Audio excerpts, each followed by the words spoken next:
One of the most followed doctors on the internet. He's also the most controversial. He's also the ones with the most FIRs against him.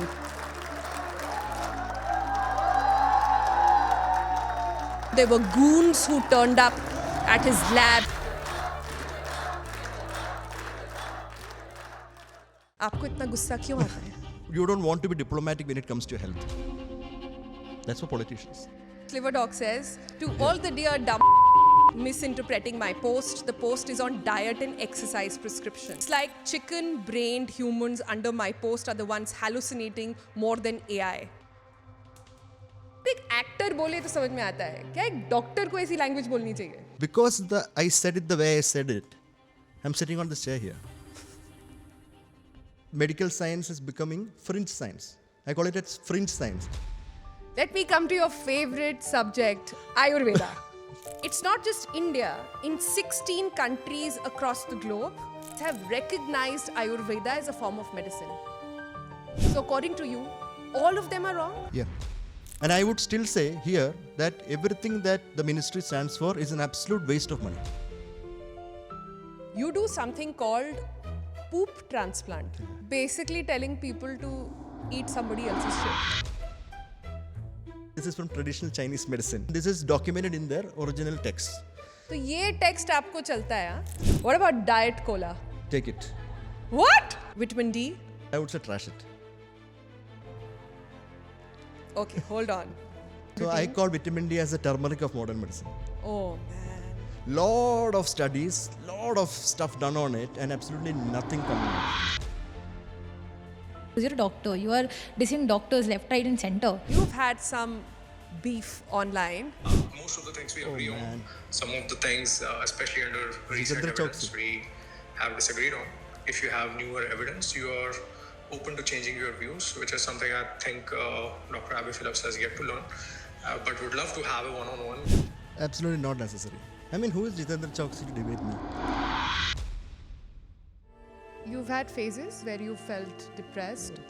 I think every doctor would agree with me. It's so depressing, medical practice, especially hepatology, where you deal with patients who are so morbid and dying. And it's not easy, no? You see another human dying under your care. It's not easy.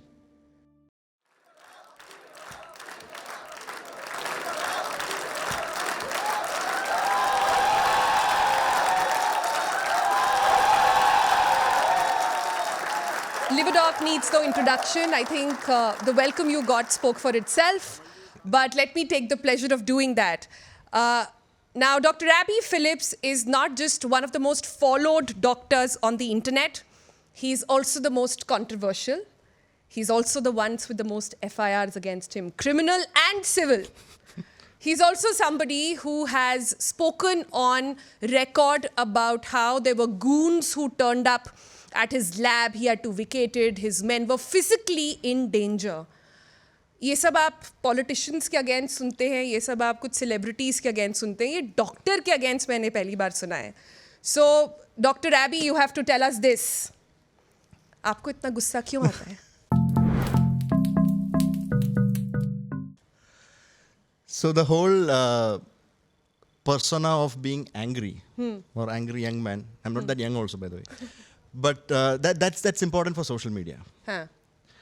It's What do to you mean state- important for social media? Because you don't want to sugarcoat the truth. There is no diplomacy in medicine and healthcare.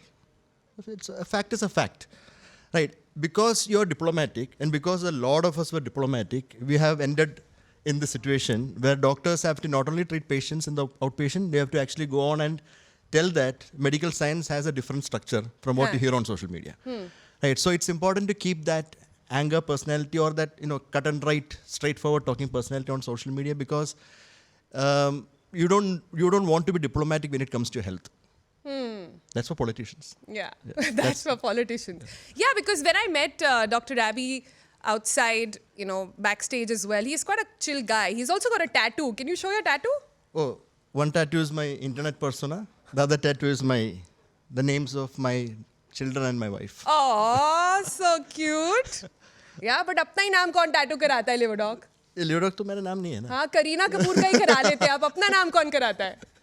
मेरा करीना कपूर का नाम तो है. Oh, okay. But I want to come back to all the things that you write, and I've got a glimpse of it. Okay. I've got a couple of tweets that you have written. You write, and I quote you here, that Ayurveda as healthcare is nonsensical, primal, fly-ridden garbage. Okay? There's another one where you write, parents giving their children homeopathy is a sign of very low intelligence. Yeah, I stand There's by another it. one where it says, so the guy, you made a response to someone saying, what is a sign of low intelligence? Liverdoc responded by saying, parents giving their children homeopathy. To which somebody wrote, sir, I have healed my cirrhosis with homeopathy. I admire the work you do, but you have a different opinion here. I'm just saying from my own experience. To which you responded, छोड़ते नहीं हैं ये, troll करते हैं पूरा. इन्होंने उसके बाद लिखा, Ashutosh, you are a parent I am talking about. Congratulations on the low IQ. There was another one. Somebody wrote that I would love and pay to watch Namita Thapar and Liverdoc debate. बहुत चर्चा है इनकी debates की. ठीक है, both are scientific minds from medical field. Let's see. तो Liverdoc ने क्या respond करा? I'm sorry, but I'd rather have my tooth extracted without anesthesia than be seated at the same table with these unethical, greedy, business-minded, fringe, science-exploiting, wellness, fraud-selling pharmaceutical corporate agents. Which is a nicer way of saying that I don't want to do that. तो ये भी तो लिख सकते थे ना आप. No, it doesn't make sense when I just say that. No, I want people to know why I said that. So basically, science exploitation. It's called a science exploitation, where all these corporate companies or these wellness supplement manufacturers, they use science-sounding terms to sell their invalidated stuff. So if you just go on the website and see what these people are selling, a lot of that don't have any evidence for anything, for that matter. But they'll make reels on how they're doing it, and they'll put up names of biomarkers or some vague sign, some proper tests, but they'll use it vaguely in their own way and sell that stuff. So that's not how medical science works, no? And that's just for business. And that is what exactly she is. I don't want to debate business people. I want to debate medical practitioners, not businessmen or businesswomen. This is a good time to say that we are not prescribing the opinions of our guest. And जो भी legal notice भेजना है, please इनको भेजिए, हमको ना भेजिए. It's a good time to say that. But there's another one. So there was a video that had gone out. This is of another influencer. She's also a doctor, she says. And you wrote, all people commenting under the post, nice information. Thank you for this. Great information. Please go see a psychiatrist or stop renting out your brain. Okay, so this is... okay, that's a quack in a suit. Right. What do you mean she's a quack? That's a quack. She's a naturopath with an Ayurvedic diploma. That's a quack for me. Okay. And a lot of people you see, I'm not just taking her example, but you see a lot of people, this is why I mentioned that particular statement that Kamal Hassan made. When mediocrity is made the standard, rubbish seems acceptable. Right, so we have a lot of mediocre people in the healthcare spectrum on social media, which is why rubbish like this gets accepted. So this is exactly why we need to reclaim that space. And this is why people like me need to be content creators. उस पर आएंगे अभी. So एक और है tweet में, उसको भी बता देती हूँ. प्रशांत देसाई, ये सब लोग फॉलो करते होंगे, काफ़ी पॉपुलर हैं वो ऑनलाइन. उनको लिवरडॉक ने लिखा है, no thanks to absolutely brain dead people like Aryan here. Health and science illiterate boomer uncles like Prashant Desai are given a huge platform to spread misinformation. Because of teams like yours, doctors like me have become de-influencers at great cost. At least choose domain experts and help them grow, you fool. Fool is a nice word. I'll tell you what is... somebody does a foolish thing, that's a fool. It's by definition. Okay. Let me go to not so nice words you have used. Okay? Are these allowed? So this is one tweet in which Liverdoc says, to all the dear dumb misinterpreting my post, the post is on diet and exercise prescription, not diagnosis or treatment. Looks like chicken-brained humans under my post are the ones hallucinating more than AI. They are criticizing. Work on your skill issue. Yeah, so that's a Gen Z thing, skill issue. Yeah, I use that there.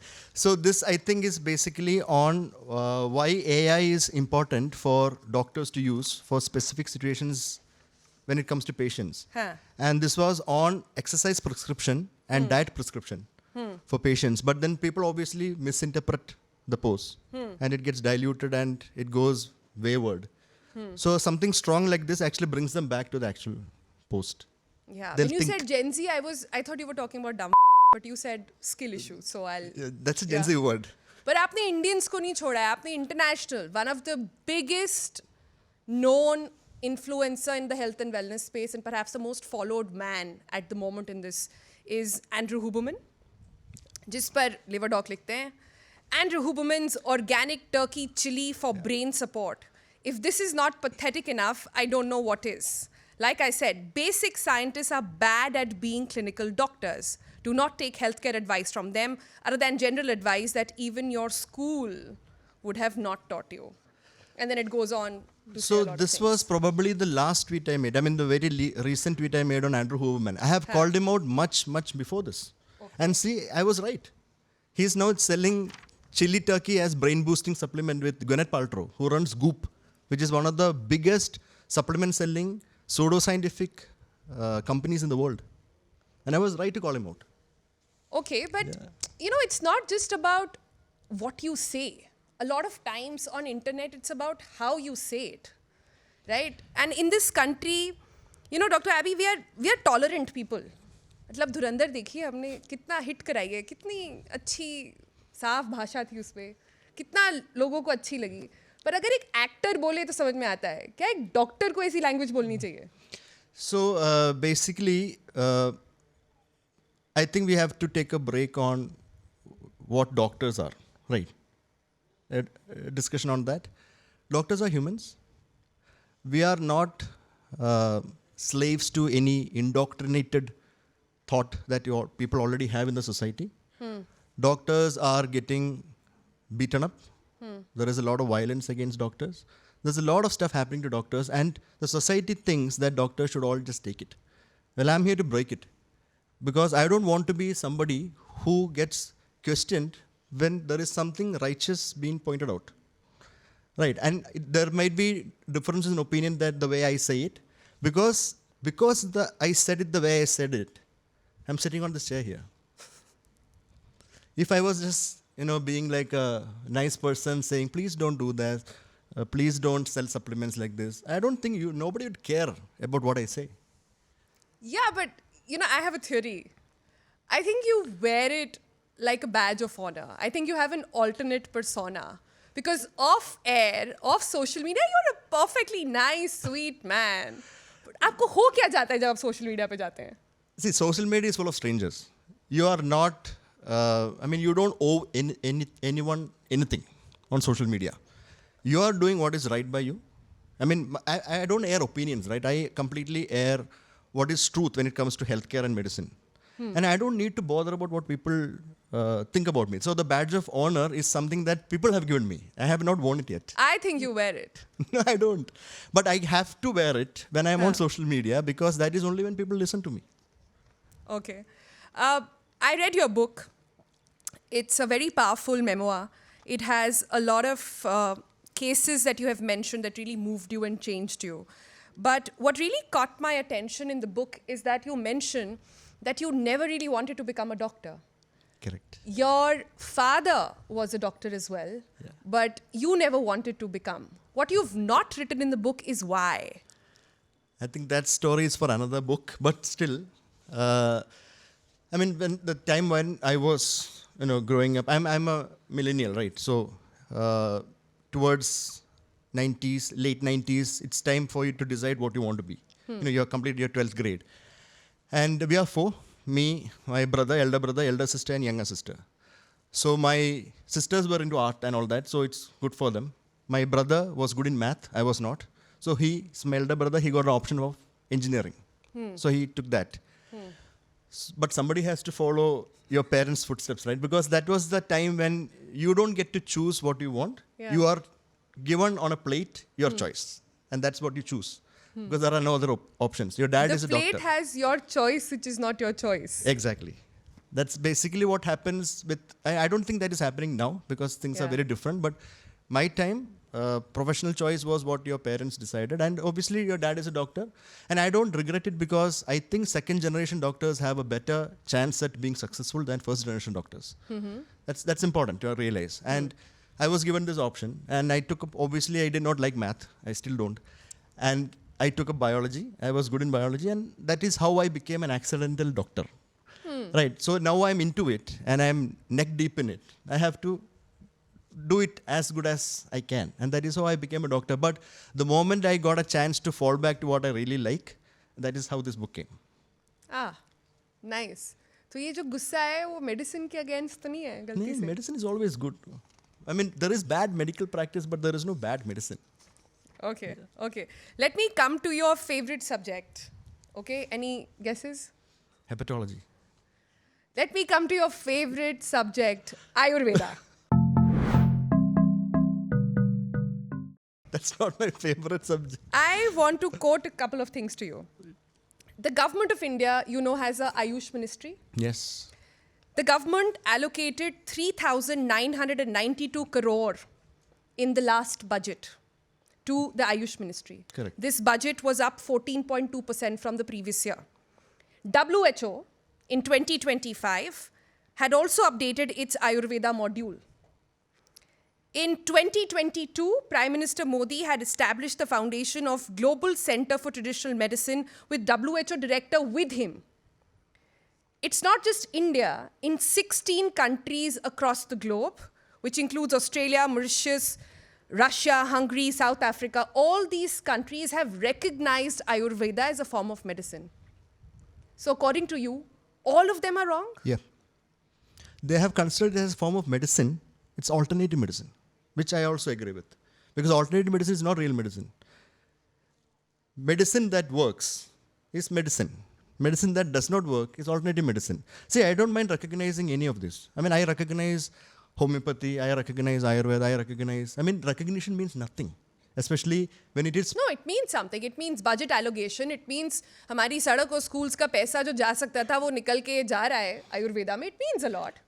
So in this particular, there is this huge editorial coming in a major journal to which I was invited to write exactly on this. So I won't say it out loud, but it's coming. And I बता ही दीजिए इतना बोल दिया आप. No, वो तो embargo में है. So I am not able to talk about it. But it's coming. And it's especially on this, where countries are pulling in money to promote traditional medicine as a form of integrative medical practice. And one of the biggest issue that people need to realize here is that, so there is this knowledge base that we have on alternative medicine, which is there. And from the knowledge base, you have hypothesis to identify new things in medical care or health care or diagnosis or treatment. But directly using this as a form of therapy without validation is what is the biggest problem here. If you look at that particular conglomeration that WHO has built, do you know who has given the maximum amount of funding in China. that? India and China. Why? These are the only two countries. Yes. These are the only two. But that history is 5,000 years old. Yeah, it's history based on is history. something. History is done. It's history. We have to look into the future, no? The future is not looking back at history. The future is looking at what we have now and improving on it. And what we have now is not alternative medicine. Look at all the amount that we are pushing into this. And have you seen anything? I mean, we are proudly saying that, we are putting so much of fund into our history and alternative medicine. Can you proudly say what all clinical research that benefits mankind or humankind has actually come from India in the last 10 years, 20 years, 25 years? Nothing. Why? Because we are wasting money like this. You think all of this is a massive waste of money? Absolutely. I would rather put it on roads and bridges, not statues, rather than alternative medicine. तो आप prime minister के खिलाफ तो कुछ नहीं बोलते हैं? The Prime Minister is Prime Minister. You can't choose easy targets. No, I have also spoken against what all his ministry and his ministers have said. When it comes to healthcare, I don't move away from healthcare and medicine. And I would still say here that everything that the ministry stands for is an absolute waste of money. What are they doing with all that money? I mean, we should have some accountability, right? It's not their money. It's the people's money. And people are not asking. We are saying it's glorious tradition. We are supporting it. For what? Okay, let me throw another question at you. Some of the modern medicine that you sort of bat so much about, a lot of them also have roots in Ayurveda. For example, hypertension, abhi nikla hai, World Hypertension Day. One of the most common diseases in India. Right. More than 50% or something is the number that people have hypertension in India. The most common medicine for blood pressure control is actually plant-based. The chemical compound there is rezapine, right? It comes from a plant called Sarpagandha, Ravolfia. right? So when modern medicine also has roots and finds roots in Ayurveda, how can you say it's nonsense? Show me one prescription in the current era where a cardiologist or a general practitioner writes Sarpagandha. No, Right but now. they write the hypertension medicine, which is coming from there. No, nobody prescribes Sarpagandha now except for Ayurveda practitioners. Where does modern medicine practitioners write Sarpagandha? We don't No, have... I'm not saying that. But I'm saying the medicine is coming. It's a different form of the That same medicine plant. is obsolete. Nobody uses it anymore. Sarpagandha had a lot of mental health adverse events. It is not used anymore. We have beta blockers now, calcium channel blockers now, ACE inhibitors now. These are the hypertension medicines, not this. This is again history of medicine. We are still stuck in history. I want us to move forward. But not like if there are side effects for these, not like modern medicine does not have side effects either, right? Let me name some for you. We are a massive country जहाँ पर इतने modern medicine के side effects होते हैं. AMR is one of them. Antibiotic resistance massively लोगों को हो गया है. उसके अलावा there is liver toxicity that happens. People die of liver toxicity. All of this coming from modern medicine as well. Okay. So I think 3 points in one question. Number one is AMR. AMR is not a side effect. It is because of irrational use of antibiotics or antimicrobials. And that is not a side effect of modern medicine. It is a side effect of bad medical practice. And do you know a group of people who keeps prescribing antibiotics without any regulation? It's Ayush. I've had prescriptions from Ayurveda homeopathy practitioners where they just keep prescribing antibiotics for everything. So they are also at fault there. So it's not a side effect. Second thing is liver toxicity. Liver toxicity is there for a lot of modern medications, which we know, identify, and prescribe accordingly. Modern medical practice is to benefit the patient. So we have risk and benefit for everything. So the benefit should be high, risk should be low. There are risks, but we are ready to take those risks because the benefits are high. Look at the alternative medicine. Where are the benefits? There are no proven benefits, but there are documented risks. So proof का ही चक्कर है ना. It's not about that the medicine is bad. It's just that nobody has invested enough to bring enough evidence on board. That's the problem. You yourself said that 14% increment, 3,000 plus crore rupees, happening since last how many budgets? Couple of years. Where is the proof? So money is there. Where is the proof? You can't validate anything that is invalid. Invalid ही बोल दिया उन्होंने सीधे से. So I think this is a good time to bring in some audience questions on Ayurveda. Can I have the mic? Anybody who has a question? Hello, sir. Sir, I have seen your previous interviews. So you often criticize the Samhitas of Ayurveda. So, but in Sushrut Samhita, so there is a mention of rhinoplasty and other surgical equipments which are being used today. And often Sushrut is said to be the father of modern surgery. So don't you think, sir, our Indian traditions have something which is followed now? So again, I think I'm repeating myself. Why are we again going back and living in the past? Obviously, everything has a history to it. Yes. And the kind of surgeries that has been explained or described in the Samhitas, it's there. We don't disagree with it. And a very important misinformation that people have is that Sushruta is one of the fathers of surgery. He is not the father of modern surgery. Okay. That's one of the misplaced information that people have. There are a lot of fathers for surgery from Ayurveda, from Egypt, from old Arabico, Greco, Persian medicine. There are a lot of them there. It's not just Sushruta who has actually done that. So I think we need to stop talking about history of medicine and start talking about future of medicine. But it has its relevance, so that's what I'm saying. Yes, in history of medicine. You cannot cancel it completely that it has... Which surgeon does the surgery that Sushruta does right now? Rhinoplasty? So things evolve over time. Exactly. So let's talk about the current evolution, no? Not what has been before. It doesn't make any sense talking about it now when it comes to current practice. Like ma'am said that the medicine also had its root in the plant Sarpagandha. So things have their history, but sir, I have often seen you cancel it straight away that sab bakwas Because hai. it has no value here, right now. Okay, let's take the next question. I'm Sumi. Good to meet you in person finally. So we have interacted in the past as well, many occasions. So first of all, I want to ask a supplementary question about recipe that Sonal also mentioned. So you said that it has been replaced by other medicines. That constantly happens in modern medicine. Correct. Medicines with better safety or side effect profile are constantly replaced by the new ones. But that doesn't really challenge the potency of rezapine in treating hypertension, which at one point was. So hypertension medicine or any other medicine in Ayurveda may have potency which can actually work in some cases. You're talking about potential. Yeah, the potency of a medicine, of Potency working, of the medicine. potency, I'm talking about not potential, but potency of a medicine for any disease, any condition. So Ayurvedic medicines do have potency.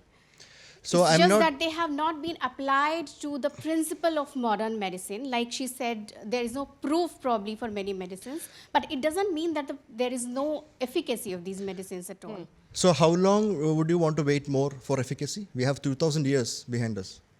Yeah, but Ayurveda is yeah. been there for 2,000, 3,000 years. Yeah, but 5,000. these Some people say even 5,000. clinical trials, the way they happen now, have also happened maybe over the last 50, 100 years. Before that, there were no clinical trials the way they are happening now, the way we are proving the safety and So efficacy what has of been medicines. proven in the last 150 years of clinical medical Yeah, practice? you're and right. method? So problem is that Ayurvedic medicines are not being applied or not undergoing the process of the way modern आप medicines pharma are. lobby के हैं, liver Also, doc. the ये other problem question है. I have is You one are argument- paid by the pharma lobby. So That's the problem. basically, I think this question is, again, I'm saying it's misplaced because when you apply the scientific method, so this question actually comes from a lesser understanding of what the scientific method is. Imagine let's take the example of Ashwagandha, right? It's a herb. Right. It has been shown to have or claimed to have a lot of benefits. Let's take the example of muscle recovery. So a lot of gym going people use ashwagandha for muscle recovery, right? Now there are parameters that we measure for recovery. There are subjective parameters, there are objective parameters. And we want objective parameters because that is closer to the truth. So when you subject ashwagandha to a clinical trial and show that subjective or objective parameters are actually improving, what we want to know is that why is it improving? How is it improving? So we have a mechanism of action and we need to know what is actually causing it. So I can't say ashwagandha as a whole is causing it. Something in ashwagandha is causing it. Right, that is the whole idea of a randomized controlled trial or what you said that a clinical trial that cannot be put on to Ayurveda. Why? Because Ayurveda is pseudo-scientific. You cannot apply truthful clinical trials to it because its principles are bogus. That You brings get my me point? to my second question also. She won't leave you. Many in Ayurvedic practitioners as well as the proponents of Ayurveda also say that the problem with Ayurvedic medicine is that people abuse them. They take it for maybe larger doses, strength than what is recommended. This- they don't see doctors. This is Also, their way there of is getting out of a conversation, of an argument. This is their way of doing it. Also, So there is a lack noth- of regulation around Ayurvedic doctors. So the larger problem that they point out is the regulation of Ayurveda rather than practitioners, rather than just the stream itself. What So would you say basically, about that? Ayurveda itself is wholly unregulated. So there is no question of doctors or practitioners inside Ayurveda getting regulated or unregulated. For us, everything in Ayurveda is unregulated because the terminology that you used, Ayurvedic medicine, it's not medicine. It's Ayurvedic supplement.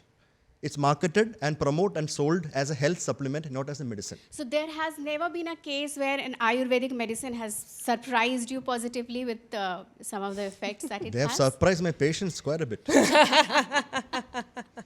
Okay, you. on that note, let me take this conversation forward. Let's move on from the Ayurveda chapter to the other one that I really like. This one is on detox. आजकल सबको करना है. Everybody is waking up to kadhas and ajwain ka pani and methi ka pani and God knows what all spices that they all have. According to you, none of them work. So detox is actually a marketing term. It's not a scientific term.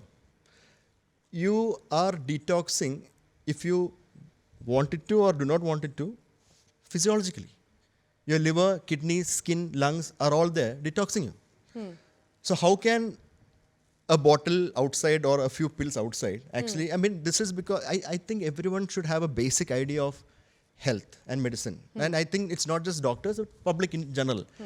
So if you look at the detoxification process happening inside the liver or kidneys, you'll see it's stepwise. There are thousands of enzymatic reactions happening in the body that takes out waste, manages it through urine, stool or whatever, and takes up what is good for you. Right? So there are a lot of metabolites formed. And when you just say detox, you are oversimplifying a very complex physiological process. And then you are giving a small product, which is again a much more oversimplification of that process. And it is completely on the point of marketing. You know, when you say detox, it doesn't actually make any sense to me, as to any But doctor. detox existed, kadhas existed before marketing came into being. Yeah, so when the time of Pregnant detox, women from ages have been given ajwain pani because stomach is a little sensitive. pregnant women in India, Yeah. are they different from pregnant women in the US In or China, UK? old civilizations. So you can't compare two countries where pseudoscience is made, legal. That's not fair. Okay, kadhas you don't like, but black coffee you really do. Black coffee I like, yeah. Yeah, that's such a South Indian in you speaking. Huh? Tell me why. Why do you like black coffee so much? So just like we mentioned, the clinical trial. So there are observational trials, there are control trials, there are cohort studies, there are randomized blinded studies. So when you look at the levels of evidence that is available and strength of evidence that is available, black coffee has good strength of evidence and good level of evidence to recommend it for certain situations. And Like? one of them is actually for liver disease patients. So it has been shown that 3 cups of black coffee, 1 cup is around 180 ml, unsweetened per day, can actually reduce the risk of fatty liver, reduce the risk of liver cancer in patients with chronic liver disease, which is also endorsed by the European Association of Study of Liver Disease guidelines. So if it comes into the guideline, that means the strength of evidence and level of evidence is quite good. Which kada or detox is there in the guideline for any disease for that Karana matter? padega. No, you can check right now. People have Claude, you How can ask many, Claude, how you many can ask a cup of ChatGPT. coffees do you take in a day? I take 3, sometimes 4. अभी तो आपने दूध वाली coffee with चीनी order करा था That's पीछे. because I need to take these questions. My brain needs glucose. Okay, but let me move from the drink of the morning to the drink of the evening. Let's move from coffee to alcohol. You say that every drop of alcohol is poison. Correct. You say every drop of alcohol impacts your liver. Correct. I interviewed Dr. Richard Horton. He is the editor-in-chief of the most respected medical journal in the world, Yep. The Lancet. Lancet. He was on the same podcast as you. Okay. And I asked him a question on alcohol. And you know what he said? He said, I don't like doctors who say, Don't drink, don't smoke, don't do this, don't do that. It's all about don't do things. And what about doing things? Bring pleasure to your life. don't do this, don't do that, don't drink this, don't eat that. They just don't want people to live. He says once in a while, having a drink is not a bad idea. You saying even Richard Horton is wrong? Yes. Because he is from the UK, and the UK guidelines has a very diplomatic way of looking at alcohol, because the alcohol lobby is, by the way, the most strongest lobby in the world when you compare it with alternative medicine also. It's such a strong lobby. They decide a lot of things for healthcare guidelines in the West. Now, why I'm saying this is, see, don't eat this, don't drink this. It makes sense if you look at it from a food and drink point of view. I mean, like food which is nutritious, you have nutrients coming out of it. You don't want people to not have nutrients out of it. Tell me what nutrient alcohol gives you. You know what the body does when you drink alcohol? It just wants to throw it out. That is what it does. It goes into a frenzy, including the liver, it's where it's mostly metabolized, and it just wants to throw it out in the form of acetaldehyde and water and acetic acid and all that. And the reason why I say alcohol is bad is not because of the liver. Please, don't mistake me. It is Then? not because of the liver. What did WHO say? Richard Horton has his own way of, his own opinions on alcohol. But what did the World Health Organization say 3 years before? There is no safe level of alcohol that benefits human health. Why? Because alcohol is a category 1 carcinogen. Lowest levels of alcohol drinking can also cause increase in cancers, 7 types of cancers. And one of the most avoidable causes of cancer, breast cancer in women, is alcohol. I like how you selectively choose WHO. जब suit नहीं करता है तो you say WHO का Ayush ministry बेकार है. जब suit करता है you're quoting WHO. So this is exactly how you chose China and India. No, I am consistent. Right. I am just saying. You did not choose Australia. You did not choose These Austria. are old civilizations. No, see, the whole point is a fact is a fact. What benefits you, you have to stand by it. What does not, you have to completely reject it. But isn't it also true that a lot of fatty liver diseases and other liver diseases in India are actually happening because are happening to non-alcoholics? Yes. Isn't it also true that a lot of fatty liver is now being reported on people who've never had a drop of alcohol or perhaps have it just socially? Very Could true. you share with us why that happens? So I think this is a very nuanced discussion, which and I think it's very important. So there is a group of liver disease where it's previously it was known as non-alcoholic fatty liver disease, NAFLD. Now it is known as MASLD. They've changed the term. It's metabolic dysfunction associated steatotic liver disease. But whatever it is, it means that patients are not consuming alcohol, but they have fatty liver, and that fat has caused inflammation in the liver, which has led to scarring and cirrhosis later in life. And the most common causes for this is diabetes, obesity, what you call as metabolic disorders, high blood pressure, hypothyroidism, etc. Now, in this, there is now another division where you have something known as MET-ALD. That is, people who do not significantly drink alcohol. So, previous term was alcoholic, but now we say alcohol use disorder, a patient with alcohol use disorder. That person is significantly drinking more alcohol, but somebody who's like what Professor Richard Horton said, occasionally, he would not fit into that definition. But he would still have metabolic disorder. So any amount of that alcohol can actually harm. So there is this group called MET-ALD, where metabolic syndrome and, non-significant drinking of alcohol can also cause cirrhosis. And then there is another category where there is no alcohol and only metabolic disorders can cause it.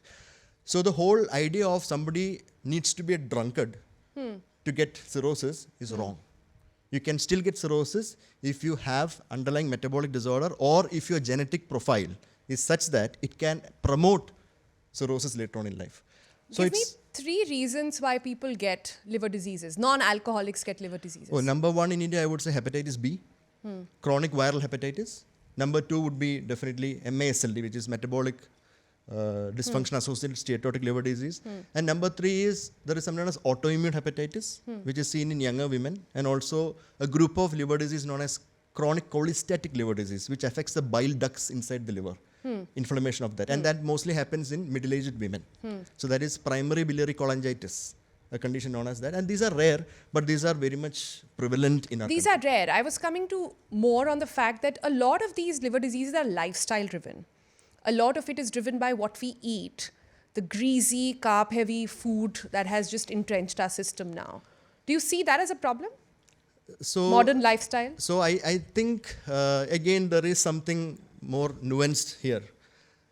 So I don't want to fearmonger people. Like they do in क्या social बात media. कर रहे हैं आप? No, seriously. ये क्या? On food. ये तो- On food. Right. So if you look at this guy. You'll not fearmonger on food. You'll fearmonger on everything else. Which is not food. Alcohol is not food. Ayurvedic supplements are not medicine. I'll fearmonger on that. Coffee is good. It's food. Right. I'm just stating the truth here. Okay, Nobody make can your twist point. it. Yeah. Huh. So basically, what people need to realize is that, you can enjoy every type of food out there. Huh. The way you want to enjoy it, provided it is within the recommendations. So like I said, you said greasy food. You don't have to, there are people who don't eat greasy food and still get cirrhosis, right? Like people who don't drink alcohol can get cirrhosis. So the whole lifestyle, obviously, yes, it is important because you need to keep a check on your calories and keep a check on your weight and the exercise, everything and all that. But it's not just the lifestyle or food you eat that creates the liver disease. You have to be genetically predisposed to it also. Ah, I see. Right, so there are these drivers, these genetic drivers, where in the presence of those drivers, these food habits or lack of activity or sedentary life can actually... Yeah, this is what some people say कि हमें तो सांस लेने से भी मोटापा हो जाता है, दूसरा इतना खाता है उसे कुछ नहीं होता है. Exactly. This is basically that. Look at the number of people drinking in the country. A lot of people drink alcohol. A lot of them drink a lot of alcohol. But not everybody is getting cirrhosis. Yeah. Because there are people who have genes that can protect them from alcohol-related liver injury. Yeah. How to get that gene is the question then. That if you are in Mallus China, don't have that. I can guarantee. No, I mean, Indians have a very bad profile of that particular genetic. Yes. But the Chinese, they have something known as, it was previously known as the Oriental Flush Syndrome, where when they drink alcohol, because of the presence of certain genes, the alcohol gets metabolized quite quickly and they get severe adverse events because of a single drink also. So they can't drink more. So if you see a lot of them from Southeast Asia countries, they have very less numbers of alcohol-related liver injury, but more of virus-related liver injury. It is because they can't drink, so they don't drink and they don't develop drink-related liver injury. So there are genetic drivers even for that. Oh, wow. Yeah. They protect you because they won't let you drink. Yeah, it's like natural GLP-1. But talking about GLP-1, you think these weight loss drugs help with liver diseases as well? There are a lot of people who has worked on it. It is the next Nobel Prize category coming up. Yes, 100%. Because it's a 30-year research that we are enjoying right now, the benefits of GLP-1.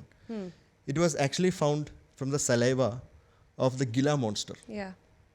That lizard actually eats only 3 or 4 times a year.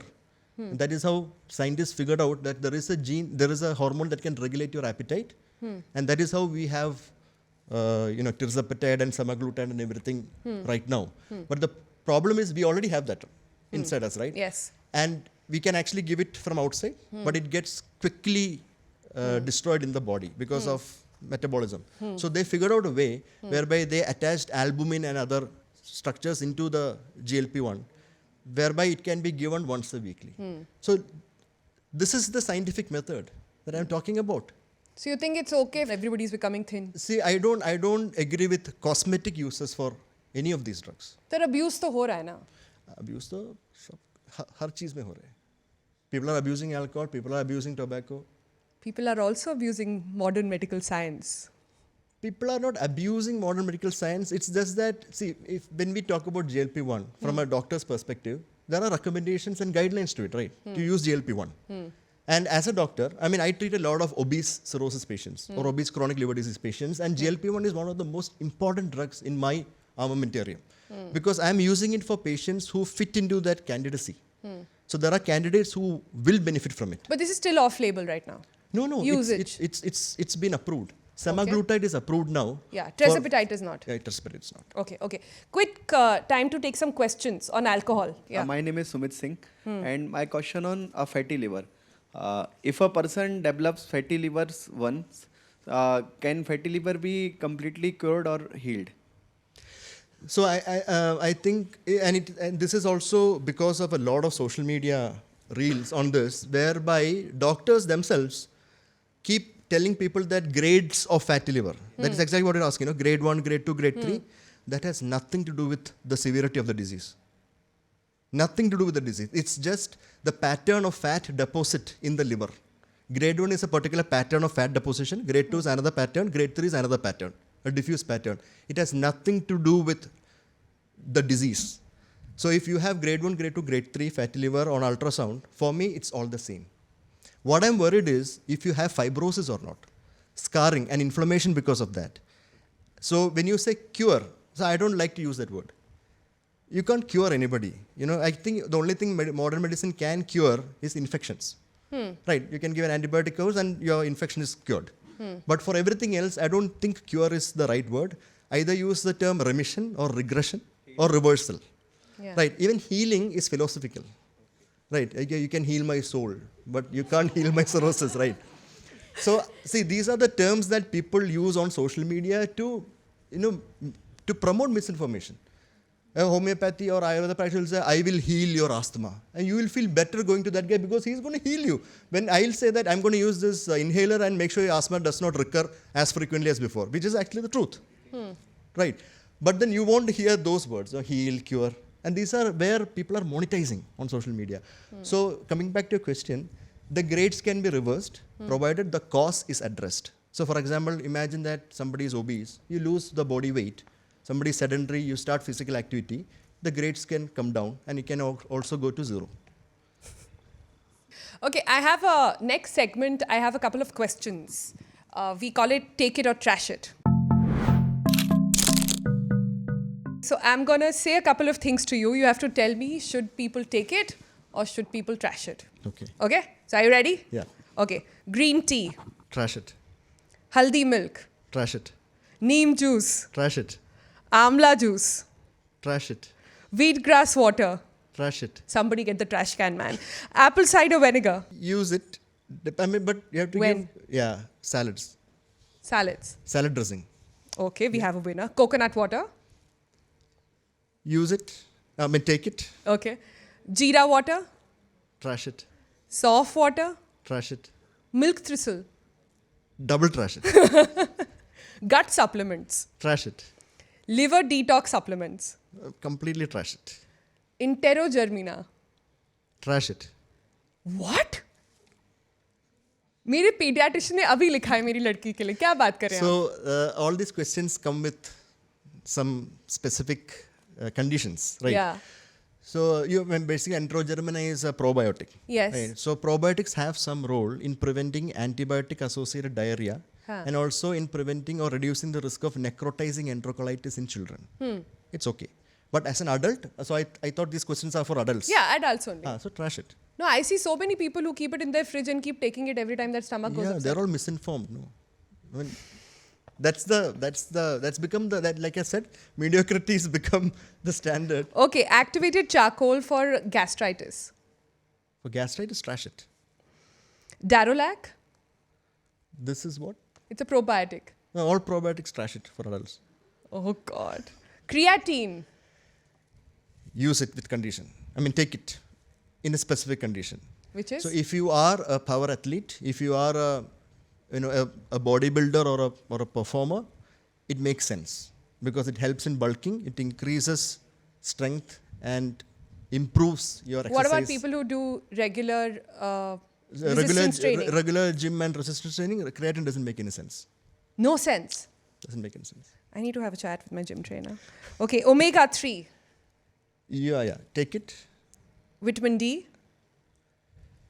Again, it's here and there, but I would say trash it. Okay, hold on. Some of the best doctors I know, I have huge respect for, they take vitamin D. They say in this country, for various reasons, including pollution, we are just not getting enough vitamin D from the sun. Those doctors need a class with me.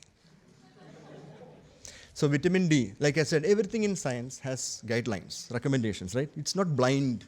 You don't go in blind in medical science. Vitamin D is recommended only in 4 conditions now. Without even testing, you can give actually these four groups. Number 1 is up to the age of 18, basically children. Number 2 is people with pre-diabetes. Not diabetes, pre-diabetes. Vitamin D supplementation helps reduce the risk of developing diabetes. Number 3 is pregnant women at risk of developing high blood pressure during pregnancy, which is eclampsia. And number 4 is people above the age of 75. They can use vitamin D supplements without testing. But if you have tested vitamin D for whatever reasons, without any symptoms, or you want to blame that on some symptoms that you have. But aren't most of Indians deficient in vitamin D and B12? So I know I am, despite having a perfect diet and I like to think a good gym routine. So I call vitamin D as the turmeric of modern medicine. Oh man. Lot of studies, lot of stuff done on it, and absolutely nothing coming out of it, except these 4 conditions which I have mentioned. So vitamin D, if you test it and you find it deficient, please take it. It's okay, because you have a documented deficiency, even though that doesn't mean anything.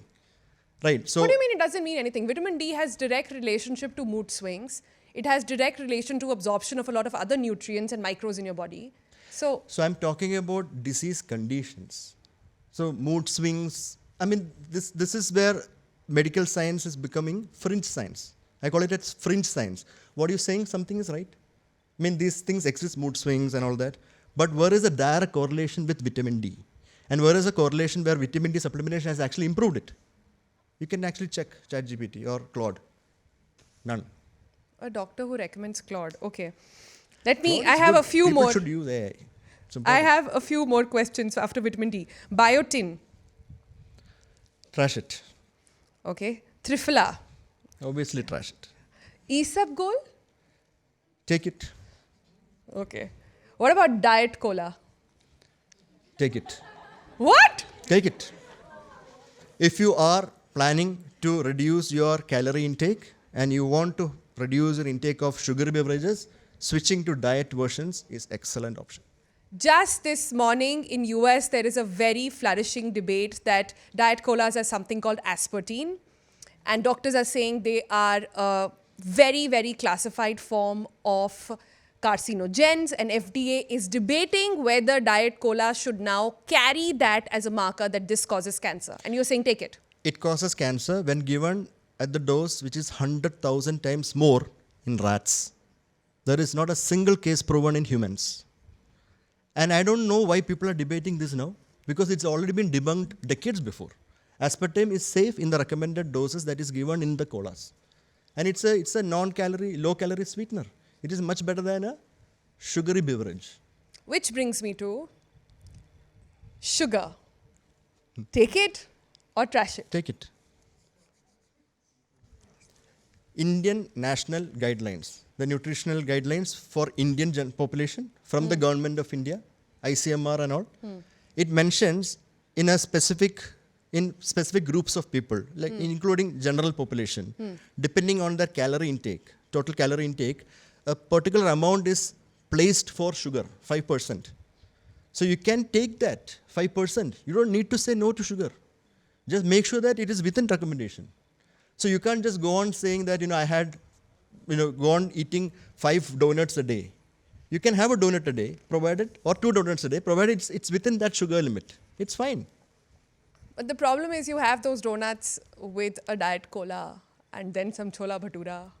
And So then diet some cola is jalebi okay comes off the there. way. Diet cola is okay there because it has almost 0 calories. Yeah. But the chola bhatura is much more dangerous. But the other take it or trash it, and I want to take it forward now, is a subject that everybody here wants to know, which is protein powders. Okay. You have a very strong opinion on protein powder. My personal view is that in this country, we are protein deficient. That's established. It's true. The problem here is that those who need protein don't take it, and those who don't overdo it. Is that your understanding? I think a little more in-depth than that. So when you say protein powders, I think we have to be very selective in what we're discussing, right? About protein powders. So there are different types of protein powders. So I think what we generally talk about is whey protein, which is basically the best digestible form of milk protein. And it's actually best digestible form of protein itself. Yeah. Milk has casein and whey is the best form. So when you say whey protein, it itself means that it's coming from a natural source. It's coming from cow's milk. Right? People think that these protein powders are made by some crazy scientist sitting in some crazy laboratory. No, these are natural source proteins. And I think whey protein is perfectly safe when it is used the way it has to be used. And I'm talking about pure whey. Whey isolate or whey concentrate or whey hydrolysate, whatever it is. For example, somebody who is active, working out in the gym, protein requirements are higher. And if you can't take these protein requirements within your daily diet, supplementing whey is fine. Yeah. Most vegetarians can't. Right. So it's perfectly fine. So somebody like me, sometimes I have to skip lunch. Right. And I because I'm seeing patients continuously, I might have to skip lunch. And I lose a protein there. So I get back home or sometimes I have a protein drink in the morning to nullify that. So which is fine. Now to say that everybody who goes to the gym requires a whey supplement is wrong. Okay. Right. So for example, somebody might be actually taking the right amount of protein they want through the diet. For them, there is no requirement for a whey protein supplement. Give me a marker for people to say that you're overdoing it. How do they know that they're overdoing it? So I mean, whatever, I mean, for example, take a person who's 60 kilos. He requires at least 1 gram per kilogram of protein per day. That is 60 grams of protein. If he can take 60 grams of protein in 4 portions throughout the day in the meals, it's perfectly fine. If they take additional 2 scoops of whey there, it is not required. Right, so it's that part is not required. And the protein powders which cause problems for people, they are mostly blended protein. So they are not pure whey. They'll have a lot of herbals and botanicals and everything into it. Maybe synthetic stuff also. For example, there was this particular brand which caused a lot of liver failures in the US. And people figured out that it was due to a component known as a chemical known as egeline, which is a natural chemical seen in bale fruit. So you have, I think, bale drink is a very common. Yeah, it's in season these days. Yeah. So it's naturally found in bale, the egeline. But that particular product had a synthetic version which was very high dose, and that actually caused liver injury and liver failure. Flavor. No, they actually put it in because it increases appetite. That particular thing. So people, that particular product was taken out of the market because they found out it was a synthetic egeline formulation. So that doesn't mean that you can't take bale fruit. You can take bale fruit, it's fine. But these synthetic formulations or these, they add on these stuff, no? That is what makes protein powders dangerous. So are you saying protein powders, the issue is not with the protein powder itself. It's with how it's not coming out in its purest form, that it's adulterated. Yes. It has chemicals in it. It's a very, any complex protein powders, please don't buy it. What do you mean complex? For example, I want my protein powder just to have whey isolate in it. That's it. No green tea extracts, no ashwagandha, no turmeric, no egeline, nothing. It has to be purely that, which is fine. Okay. So all the problems with protein powders happens because they either adulterate it or contaminate it. And there are these complex mixtures in it, which also may contain anabolic steroids and stuff like that, which can actually harm you. तो आप इतने pro protein powders हैं, आपके पास नहीं आते सारे companies advertise करने के लिए कि लिवर डॉक आप बोल दीजिए, लोग फॉलो कर लेंगे? No, I don't advertise anything other than black coffee. And also I don't have any stock in coffee market, by the way. Just putting it out here. No, but I'm sure people must have approached you. There was this particular company who actually put my seal on it, called it as the liver doc detox. That is why if you look at my name now, the liver doc, I have actually trademarked it. So that people don't use it unnecessarily. Yeah. And protein supplement power companies obviously have come to me to be part of advisory boards and their whatever that is consultancy charge. I don't do any of that. I don't need to do that. I'm comfortable the way I am telling people what is required for them. But you're not a practicing doctor anymore, are you? I am. You are? I see 1,800 liver patients a month. तो मुझे I बताइए. have Monday to Friday OPD every day. If you have Monday to Friday OPD, you have a very active Twitter timeline and you have a book. कैसे कर लेते हैं आप ये? Doctors मतलब. No, I just multitask. Some people are good at multitasking. So I wrote the book mostly in the nights from 11:45 p.m. to 3 a.m. There you go. Next time he says sleep is the biggest medicine, you please come and troll him back. So that was when there was a need. I had a contract. So I had to finish that contract and it took me 558 days to complete that. It's not like every day I had to do it, but some days I had to stretch it. But otherwise, I would not want people to overwork and lose their sleep. Sleep is very important. I always talk about how important sleep is. And I try to get at least 6 to 7 hours of sleep daily. At least. Or I do a sleep debt. So if I can't sleep during the weekday, and this is obviously proven in studies where if you are unable to target your sleep requirements over the weekdays, you can actually sleep extra during weekends, which actually improves your health. So it's like a sleep bank? Yeah, so it's known as a sleep debt. And there are studies on it, where they say that if you sleep additional during the weekends, it can actually improve your mental health. Or yeah, but I can't be the first person asking you this, right, Dr. Abby, that patients कब दिखते हैं? अगर आप इतना time Twitter पे बिताते हैं, इतना टाइम दूसरों को ट्रोल करते हैं, अपने आर्टिफैक्ट्स AI यूज करके अपने सारे बनाते रहते हैं, तो पेशेंट्स कब दिखते हैं आप? 9 to 5, Monday to Friday. Patients I see every day from Monday to Friday. I have a 5-day week. Saturday, Sunday I keep it either for my research or family. But every day, Monday to Friday, I see my patients. And I have a very well-oiled machinery back in my hospital where inpatient hepatology is managed by an expertise group, and I manage mostly emergencies and OPD. Okay. I want to come to another very interesting fact that you keep harping around. And it really blew my mind. You do something called poop transplant. Yeah, stool You are transplantation. basically telling people to eat somebody else's shit. Like, what's going on? What exactly is poop transplant? So I have a whole chapter in the book on it, and it's fantastic if you look at the history behind it. We're not doing it like the way they used to do that at the time.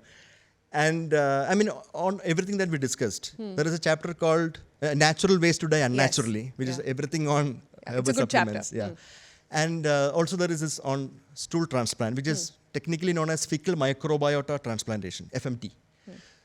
So if you look at the history of this particular treatment, and this is from traditional Chinese medicine, Wow. where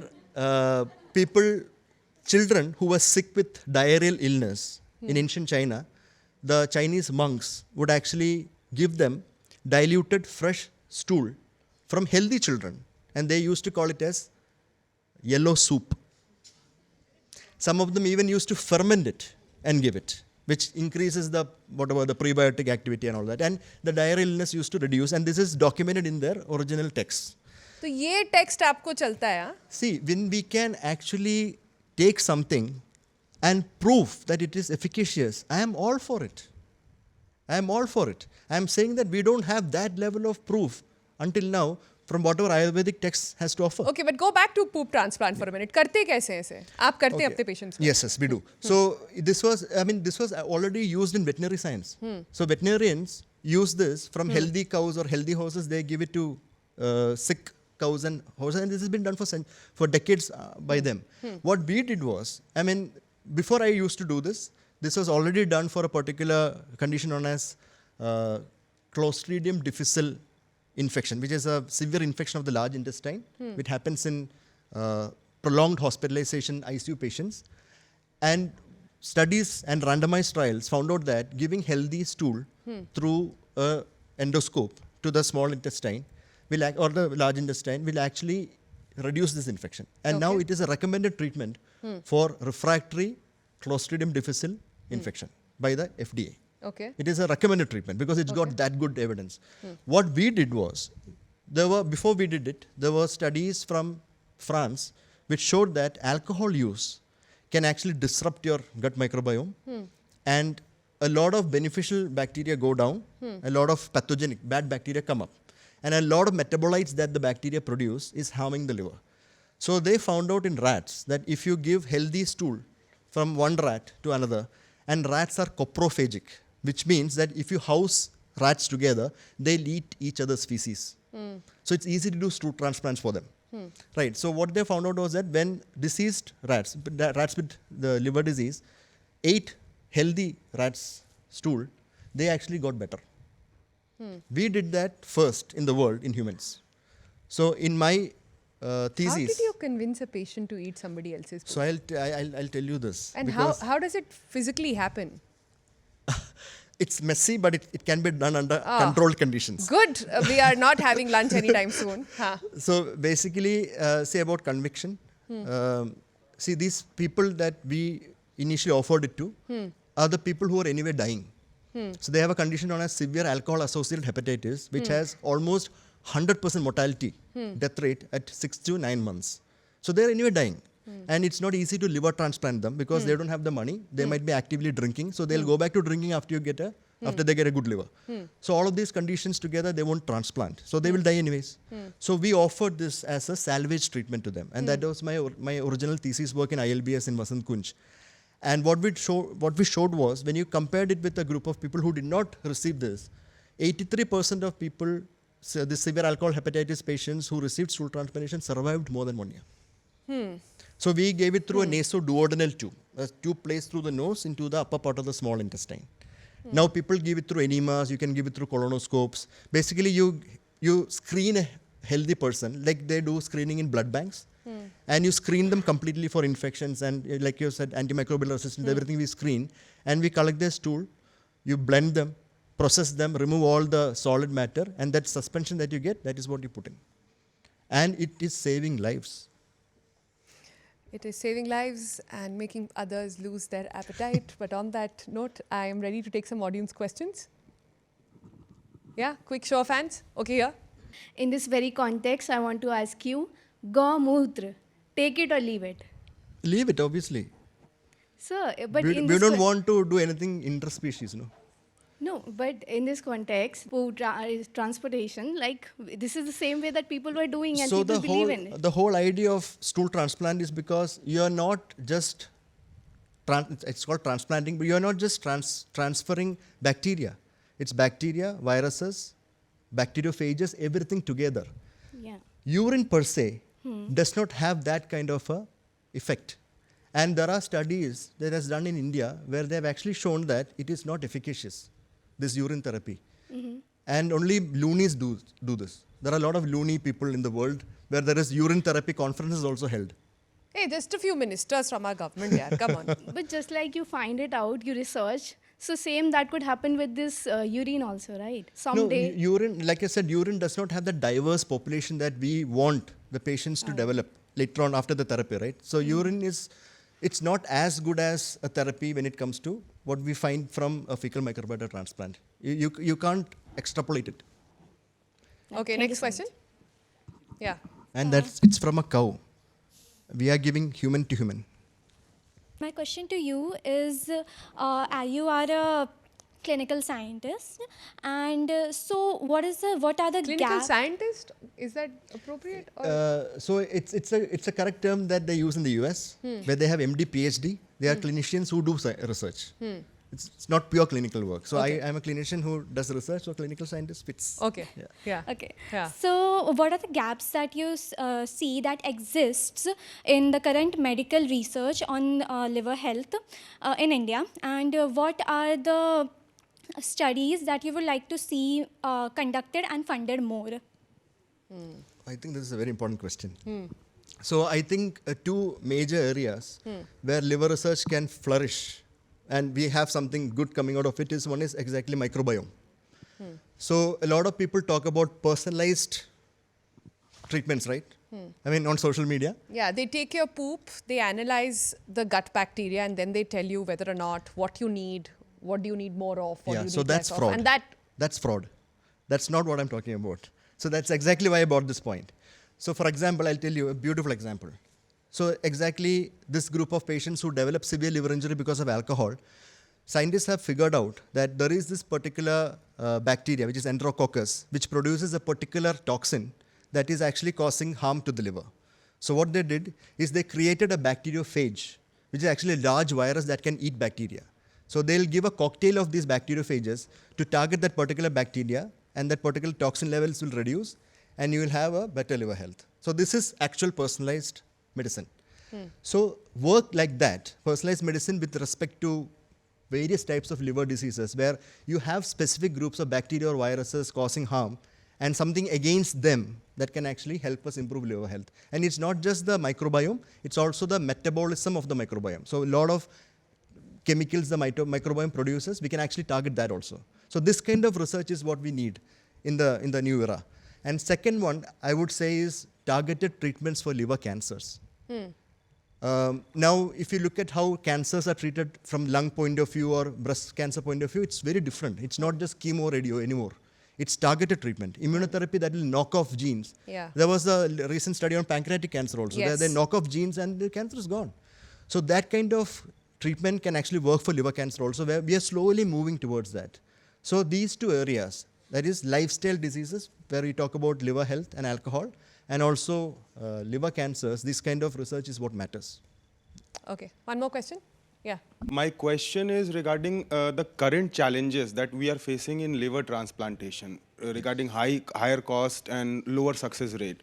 What recent research or medical developments have been made to improve the success rate as well as affordability? So there is no lower success rate. It is very high success rate.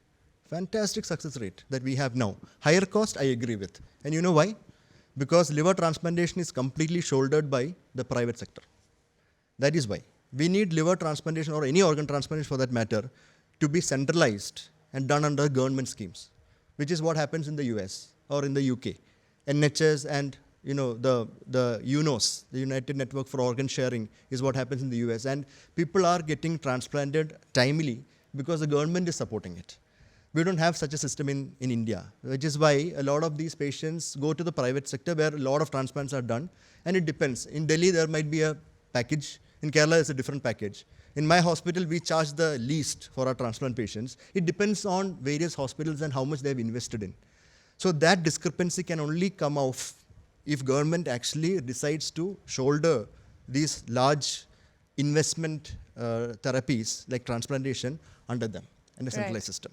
So there is no problem with success. It's a fantastic treatment for patients with end-stage liver disease. Good afternoon, Dr. Abby. This is not a question, just a comment, because I sit at the crossroads of education and health. And I can't just ignore whatever is happening around us. So like I again said, it's not a question, it's a comment. You've been brutally vocal about pseudoscience and about alternative medicine. Where is the outrage when it comes to talk about the exam, the very exam system that seems to be completely broken and which brings out doctors? Why is there no outrage from doctors like yourself? So this is... She's talking about the NEET examination. I know. See, basically, there are some things that I think I should talk about. Correct. And I have been talking about consistently. Yeah. And there are other things where I can, just talk about for the sake of it. And me just talking about the NEET, I don't think anything is going to change because of that, because it's a systematic failure. It's a systematic failure. It's not just one person. If there is a person or a cause that I can identify that can actually completely change the way exams are done here, I will definitely talk about it. But you see, it's a systematic failure at different levels. I mean, I don't know what to talk about. Seriously, it just stumps me. And I think there is a lot that we need to change when it comes to examinations with respect to the medical practice or medical career. And one of that is to stop merging actual MBBS with Ayush in the same exam. Because everybody who gets the lower rank directly goes into... So we have to do a lot of work on it. So that is why I don't speak on topics where I cannot give good clarity. Yeah. Okay, one more question. Yeah, there. So already your fans are glad that I met you here. I would say forget liver. How do you get such strong clarity of thoughts in your mind? And how does your brain work? What is it that we need to have? What is it that we need to avoid to have that clarity of thought in the brain? That's like a compliment as well. But my question goes straight to the stool transplant, what I heard. You mentioned that there were a set of patients who were already, kind of having just 6-7 months left in their life. Now, my question is that how far should medical science go to, to kind of add on few months of extra life to a patient and, go to a level when we are talking about poop transplant or, things like that, which may be medically proven. But do you think there should be an end to the treatment or the kind of scientific research? Because it's in a way, troublesome for the patient and for the loved ones. I get this question. It's a very excellent question. Thank you. So the first part of it about... Yeah, he said, do you have a BS meter? Yeah, so that is known as critical thinking. And that is a skill that we need to teach from school. It's something that you don't develop over time. Except unless you actually want to learn about it. So there are a lot of logical fallacies that people bring about in arguments and all that. Only if you have a critical thinking that you can, and I'm not the only one. There are critical thinking societies and rational societies since the time of humanity. Right, so they are all, like you said, it's like a small BS meter, and that happens when you keep reading and thinking about it, And that's very important. I think it should start from schools, not in medical colleges and all that. Now, the second is, I think it's a very important question. So I just said that they survived for a year, right? So I did not tell you beyond that. So what happens to these patients is that, and I think this is very important because even medical science practice, clinical doctors should realize there are limits to what they can do. So the patients who develop or received stool transplant, two things happened to them. Very interesting. One is, many of them stopped drinking. So we figured out that when you change the bacteria in the gut, it actually affects the mind. and there are groups of bacteria that can reduce cravings to alcohol.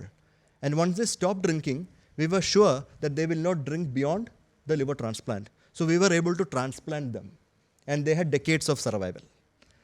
So if you're going to use something as a palliative care, you can actually use that palliative care to change the natural history of the disease, like we did now.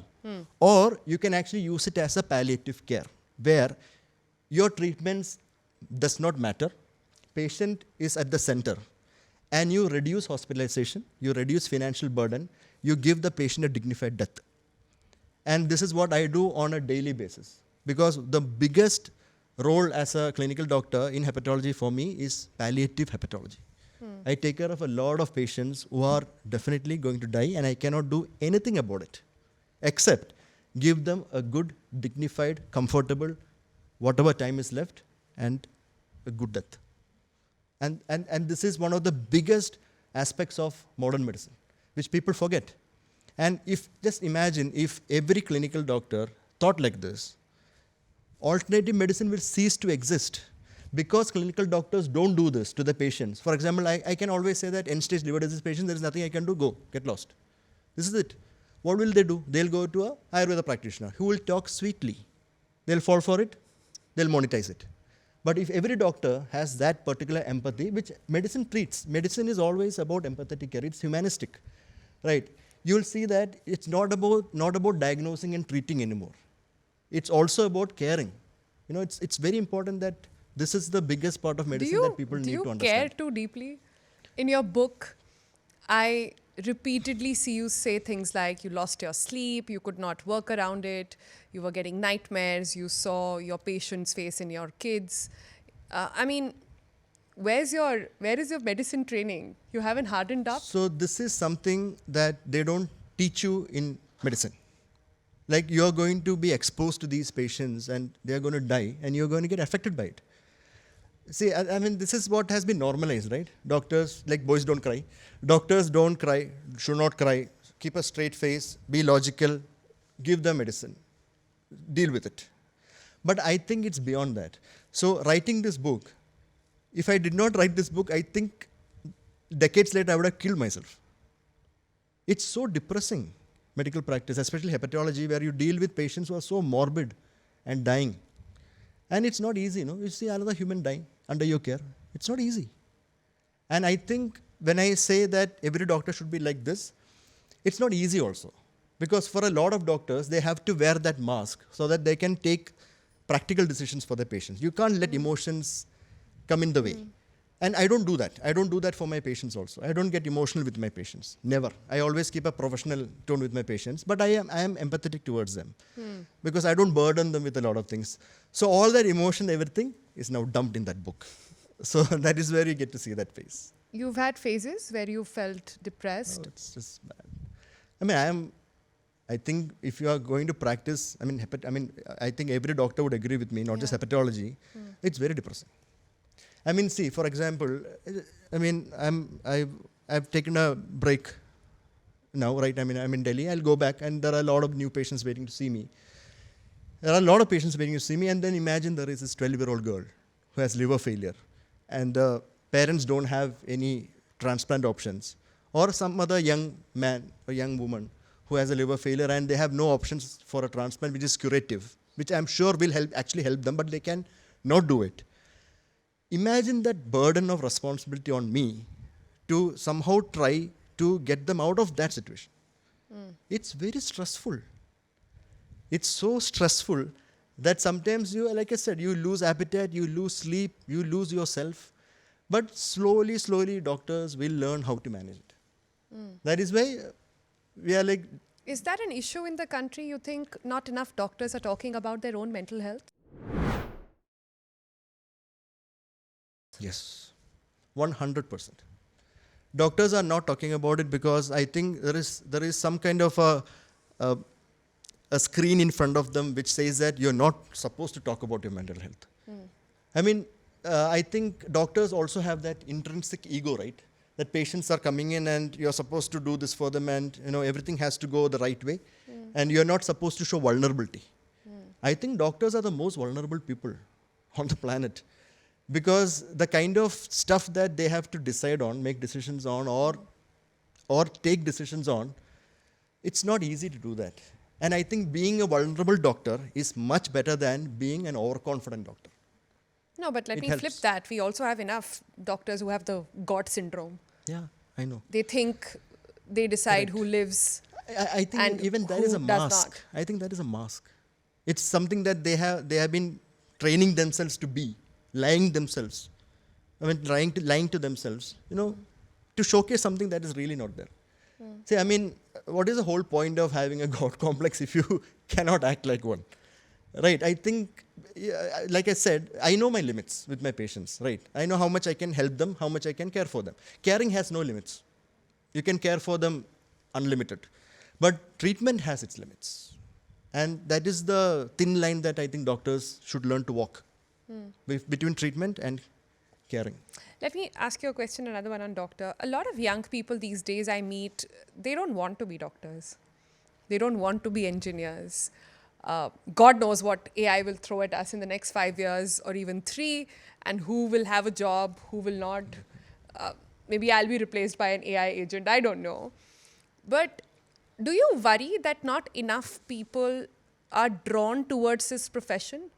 I mean, I'm just looking at cases where people are bribing their way into NEET, getting the paper leaked, becoming a doctor, just to, So I because think it's a there family is- business maybe. I think there is still a big demand for to study medicine. I mean, you look at the number of people giving NEET every year, it's actually increasing. NEET UG. It's actually increasing. There's a huge demand for people wanting to get into the medical profession. That is really there. But if for the right reasons? this is important, right? So, I mean, if somebody wants a comfortable life with good money, medicine is not for you. Right, like that is exactly what I said in the beginning. You are a second generation doctor, the chances of you having a more comfortable life is better. But if you're a first generation doctor with a system like what we have here, it's terrible. I would rather have them become something else, seriously. Okay, last few questions that we'll have. Anyone in the audience who wants to be a doctor? one. After this, no one. See? No one. आप social media पे बहुत ज़्यादा active रहते हैं, Twitter पे आपके tweets आते रहते हैं. मेरा सवाल सोशल मीडिया को लेकर के ही है. क्या सोशल मीडिया ने डॉक्टर्स की क्रेडिबिलिटी को कम की है? इस पर आप बिल्कुल. So this is exactly what I wanted to say in the beginning, but I think I missed somewhere. That is, then one of the reasons why I wrote the book is to reclaim that space in medicine. Social media के आने से बिल्कुल mediocre बन गया है healthcare ना. People can just talk whatever they want. Nobody is regulating आप them. mediocre बोल रहे हैं पर बातचीत भी तो बड़ी है ना. More people are health aware. They keep their health first. That's also happened. No, but then a lot of... In my household now people are saying that they know what B12 is, they know what vitamin D is, they're at least talking about protein. So there is a flip side to that. So, but a lot of it is full of misinformation. The people Yes. are also doing things that That's they don't also need true. to do. Yeah. Right. So that space is completely getting diluted because there is lack of expertise. And this is why China just passed a new rule saying that anybody who has no actual degree or expertise in a particular healthcare they're out. So overnight, I think hundreds of thousands of influencers got wiped out in China because they were not expertise. They did not have expertise in that. So I think that also should come here. Because I think social media to some extent, yes, people are more aware of health. They know about a lot of things, but also misinformation has also skyrocketed. Yeah. Okay. Last few questions. Yeah. Nabila there, yeah. Since we're talking about supplements so much, can you help me understand the difference between supplements that has promising research and something that actually works? So that's one question. And I would also like to know that, can you tell me one thing which people can do for their liver that can keep it healthy for maybe next 20 years? Okay. So Nabila is a health reporter. Oh, and nice. she does everything that you don't like, which is everything on wellness. So you can fact check her if required. So basically, I think the first question on supplements. So there are supplements that are necessary when you are deficient. Not just deficient, but clinically deficient, which means the deficiency is causing some health problem. For example, take the example of vitamin B12. So if you're severely deficient in vitamin B12, you can have anemia to even central nervous system and spinal cord diseases. So supplementing that in that particular group actually makes sense. But take the example of vitamin D deficiency. I'm sure so many of us are here in this room. If we all check our vitamin D levels, 90% of us will have low vitamin D. Right? Any of you sick here with anything? Now, I'm not talking about general sickness, but vitamin D deficiency related. For example, rickets and all that stuff. So that makes sense when you say that is how it makes sense to supplement But something. shouldn't you nip it in the bud? See, that is the whole idea, right? So there are categories of patients or people where you know they are going to be deficient. For example, vegans. Or take the example of vegetarians. You know that there is this population where there is supplementation required. That is where your first part comes. So you can supplement in them. It makes sense. It's rational. But you don't supplement all these in a person who's apparently healthy and eating well, and you say that vitamin D you need or omega-3 you need, doesn't make any sense. So that is the question about supplementation, deficiency clinically versus specific groups where you need to. But she's asking, is there any supplement that you stand for? Supplements, they say that it has promising research. Like, Yeah, so that is what they always say. That promising research is for the next 50, 100 years, like Ayurveda 2000 years. It's just a parallel world, that's it. Now the second question was about the one thing that you need to do to help in liver health. I would say movement is medicine. That is something that, so this is one place I'm leaving alcohol alone. Movement is medicine. So physical activity is very important, and at least 154 minutes of aerobic activity per week. So I'm not here telling people that you need to become thin, you need to have... Define aerobic activity. Yeah, so aerobic activity is anything that increases your heart rate, especially something known as zone 2 training. Your heart rate increases by about 65% from the baseline. And aerobic activity is, any activity that can do this to you is what is aerobic activity.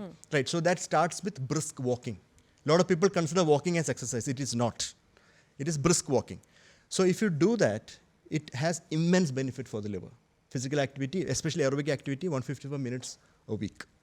Last few questions. Yeah, this one over here very quickly. Sir, I'm Prakriti. My question is, what are the most common liver diseases you observe in India today? And another question is, what lifestyle habits silently, damages the liver the most? Okay, let me rephrase that. Give me 3 lifestyle issues that are impacting liver in most of the modern urban Indians. So one I would say is sleep. A lot of people underrate. It's one of the most underrated thing, that sleep is very important. So you can actually see that we see a lot of people who are very thin, who have no diabetes, nothing, but still fatty liver. And most of them are actually night shift workers. They have very poor sleep regulation. And you can get fatty liver because of that. So I think one of the most important aspects for liver health, lifestyle is, you have to sleep well. Second is lack of physical... आप तो खुद 3 बजे तक उठ के किताब No, that लिखते is हैं, आपकी liver health किताब तो लिखने sleep के लिए score ना, क्या है? contract is more important than sleep. So, in a general basis, and I catch up on the weekends, by the way. Okay, noted. Carry on, yeah. Second thing is physical activity. And I think we are all workhorses, right? We just want to work. But I Hey, think not Gen Z. What are you saying? What are you saying? Only millennials. Some time every week, at least, like what I mentioned, has to be given towards physical activity. I think that is very important. And 3 is that people don't realize that they have metabolic disorders until they actually develop them.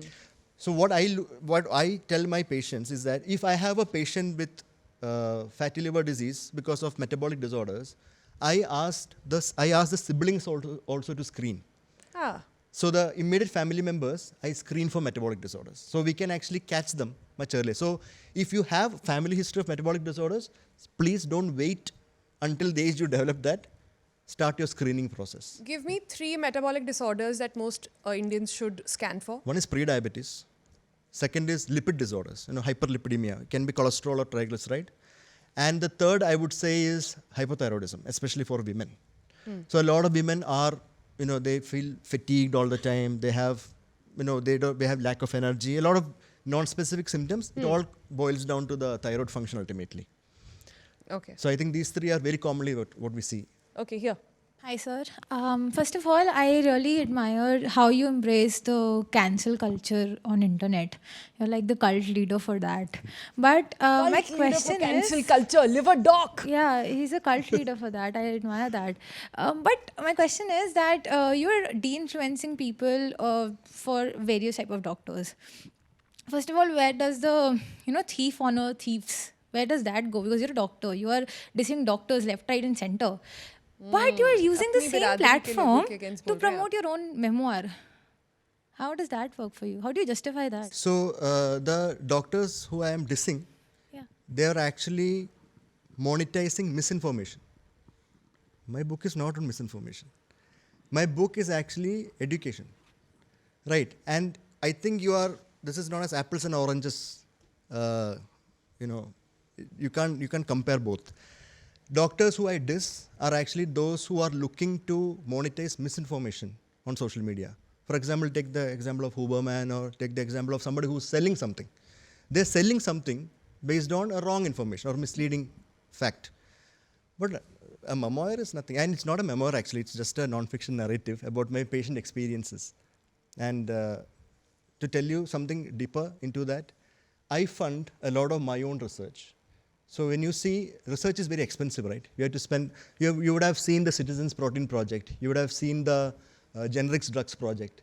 So we ourselves have put money into those projects. A large part of the money that I receive from this book is going to go into research. Okay. So a lot of people have asked that question. There is a former guest on Doctor vs. Internet who sent a question for you. I'm going to play it out. You've had some beef online. So let me see if you can guess who this is. All I have to say is that, I admire Abby Philips. He's a great guy. We've had a very good relationship for several years. Most of the things we agree on. Some of the things, especially under recent Jitendra evidence, Chouksey. we have disagreed on. I think being evidence-based means that if you have newer evidence, you are open to changing your views, which is something I think Dr. Abby Philips has yet to learn. But would love to have a one-on-one whenever he's there. I mean, all differences aside, I think he's a great guy. Oh, he's challenging you for a debate. Absolutely not necessary. I mean, who is Jitendra Chouksey to debate me? I can debate people who are in the same domain, who have contrarian views that make sense. He is a fitness influencer. He has his opinions, I have my opinions. That is not a debate. He That's a waste recently of went time. to Harvard Medical School and got his full Any research. of you can go to Harvard Medical School and get that certificate. Any of you. There are a lot of diplomas and certificates where you can pay $25 to $250 and get it printed and shown. I don't think, so science is not debated, right? Science is proven and educated. I don't need to debate somebody like Jitendra Chouksey to prove myself. Because what I'm saying is already proven. So that is... To his point, aren't you then like an absolutist? You think what you are saying is the only truth and nothing else can even exist. Are you even open to changing your own opinion sometime? No, I mean, these are not my opinions, no. I'm just showing you evidence-based facts. I mean, where is my opinion? No, I mean, as long as you don't prove the evidence I show, on the contrary, I will not stand corrected. So for example, on generic medicines, you changed your view on that. You earlier used to think they're all bad. Now there is new evidence, you're saying, no, it's fine. And who did that? I myself did that study. Right, we have a study on generics because it was an actual problem that we identified within doctors and also within patient community. We went head on and we showed that it's good quality. I changed my opinion. Because my opinion, I had to change because I myself had that doubt. But that is different from this debate, right? This is just like, I mean, this is a total waste of my time. Now, I mean, he's a great guy. How many of you over here think that Dr. Abby Philips should actually debate? We should do a round 2 of this and get another doctor and let's do like a health court. Do you guys think that can happen? Yeah? Yeah? Yeah, I mean, because yeah, but who do you think you should debate? Options. They want entertainment. Should I bring in I'm JC? stuck in the Gladiator movie. Dr. Pal? Oh, yeah. Dr. Pal ke saath kya hua tha? Dr. Pal, no, I mean, a lot of stuff that he was saying was bordering on fear-mongering, right? He'll go to theaters, buy a burger and say no and all that stuff. You can have a burger, you can enjoy a burger. So a lot of people actually started thinking that, these, the way he was, like your question about greasy food and all that stuff, it was like, absolutely avoid it. That was the stuff that we actually got from his videos, which was actually not true. So I took him on that part where he would make these reels, which were fear-mongering people on food. Okay, should we do Dr. Pal versus Liver Doc? Or should we do, he's a doctor. There is no need JC, you're saying you will not debate. Dr. Pal, you can debate. What should I debate him on? On food, on fear-mongering. See, I don't think this makes any sense. Dr. Pal is doing something to monetize his business. You know what he's doing now? He's actually having a group of Ayurveda and alternative medicine practitioners and doing a lot of food-based treatments and all that. So his whole idea of promoting those reels was for people to subscribe to his whatever plans that he has. So he's monetizing on it. So that's his business. He would never come and argue with me on that because he'll lose his business. JC has nothing to lose. He'll get more limelight sitting with me and you. So you need to choose your battles well, no? Something that will actually help people. Is there anybody you would like to debate? No one. I would like to debate an Ayurveda practitioner. You're going to be cancelled for that answer, homeopathy Liver Doc. practitioner. No, you know why? Because debating, if something, like I debated an Ayurveda practitioner, I wasted a lot of time on that, by the way. But still, a lot of people understood a lot of Ayurveda from that debate. I am open to such debates. You bring me a homeopathy, you bring me a Unani practitioner, a Siddha, an Ayurveda practitioner, like Jubilee Media has 20 Ayush practitioners and one doctor. I can do that. Okay. Because I want people to know that a career in alternative medicine is not an actual career. It's glorified quackery. Okay, on that note, I think this round one of the conversation, we should wrap up and hopefully have round two where we'll have Liver Doc come in and we'll have him debate someone. I'm going to have a lot of fun sort of moderating that. But Liver Doc, thank you so much. Thank you for being so fearless. Liver Doc, guys. Dr. Abby Philips. Thank you. For being so fearless, for being a sport to take all the questions, and also for just bearing your heart literally on your sleeve. Liver Doc, guys, give him a huge round of applause. Thank you. Thank you for coming. And I was not expecting an audience, but this was really great. Thank you.